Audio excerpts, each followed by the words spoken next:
میرے بھائیوں، حضرت حسین رضی اللہ تعالی عنہ کی شہادت بہت المناک واقعہ ہے۔ یہ جو شہادت کا واقعہ ہے، جب اس کو پڑھیں، جب اس کو سنیں تو ہمارے دل رونے لگتے ہیں، مگر ماہ محرم کی فضیلت سے اس کا کوئی تعلق نہیں ہے۔ میرے بھائیوں، اس دن کی کیا حقیقت ہے؟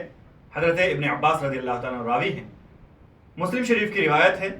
اللہ کے رسول صلی اللہ علیہ وسلم جب مدینہ آئے تو دیکھا وہاں کی یہودی اس دن کا روزہ رکھتے تھے۔ نبی کریم صلی اللہ علیہ وسلم نے جب وہاں کے لوگوں سے پوچھا، لوگوں نے یہودیوں سے پوچھا تم اس دن کا روزہ کیوں رکھتے ہو؟ تو ان لوگوں نے کہا کہ یہ دن بہت عظیم دن ہے، کیونکہ اس دن اللہ رب العالمین نے موسیٰ علیہ السلام اور ان کی قوم کو فرعون اور اس کے لشکر سے نجات دیا تھا، اس لیے موسیٰ علیہ السلام نے شکرانے کے طور پر اس دن روزہ رکھا تھا، ہم بھی اس دن روزہ رکھتے ہیں۔ تو نبی پاک صلی اللہ علیہ وسلم نے کہا کہ ہم موسیٰ علیہ السلام سے زیادہ قریب ہیں، موسیٰ علیہ السلام کے زیادہ حقدار ہیں، تو آپ صلی اللہ علیہ وسلم نے خود بھی روزہ رکھا اور لوگوں کو بھی روزہ رکھنے کا حکم دیا۔ میرے بھائیوں، تو جو فضیلت ہم نے جانی عاشورہ کے دن کے روزے کی اور جو اس کی حیثیت جانی، اس کے بعد ہم جان لیں کہ نبی پاک صلی اللہ علیہ وسلم نے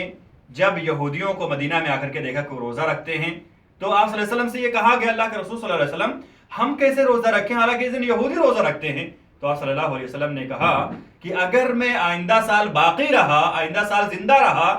تو میں 9ویں کا بھی روزہ رکھوں گا۔ مطلب یہ ہے کہ یہودیوں کی مخالفت کروں گا۔ میرے بھائیوں، نبی پاک صلی اللہ علیہ وسلم پر اگلا سال نہیں آیا، آپ صلی اللہ علیہ وسلم کی وفات ہو گئی۔ مطلب یہ ہے کہ آپ صلی اللہ علیہ وسلم نے 10 کے ساتھ میں 9 کا روزہ رکھنے کا ارادہ کیا تھا، اس لیے ہمیں 9 اور 10 کا روزہ رکھنا چاہیے۔ اگر ہم 9 کا روزہ نہیں رکھ سکتے، 10 کا روزہ رکھ رہے ہیں اور پھر 11 کا روزہ رکھ لیتے ہیں تو بھی یہ مخالفت جو ہے وہ ثابت ہو جائے گی، مخالفت ہو جائے گی اور ہمیں جو ثواب ہے وہ مل جائے گا۔ لیکن اگر کوئی 9 کو بھی نہیں رکھ سکتا ہے اور 11 کو بھی نہیں رکھ سکتا ہے، صرف 10 کا روزہ رکھے تو کیا یہ رکھ سکتا ہے؟ کیا یہ درست ہے؟ جی ہاں، اس دن کا روزہ بھی اگر کوئی رکھتا ہے، جو فضیلت ہے 1 سال کے گناہ معاف ہونے کی، وہ فضیلت انسان کو حاصل ہو جائے گی۔ تو میرے بھائیوں، آج کے اس درس میں، آج کے اس حلقے میں، اس مختصر سے کلمے میں ہم نے جانا کہ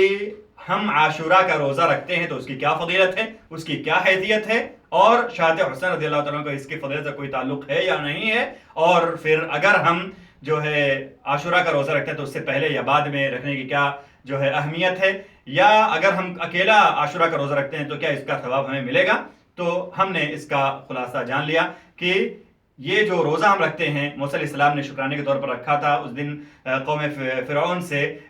موسیٰ علیہ السلام اور ان کے قوم کی جو ہے نجات حاصل ہوئی، تو ان کو نجات حاصل ہوئی تھی، اس لیے ہم روزہ رکھتے ہیں، اور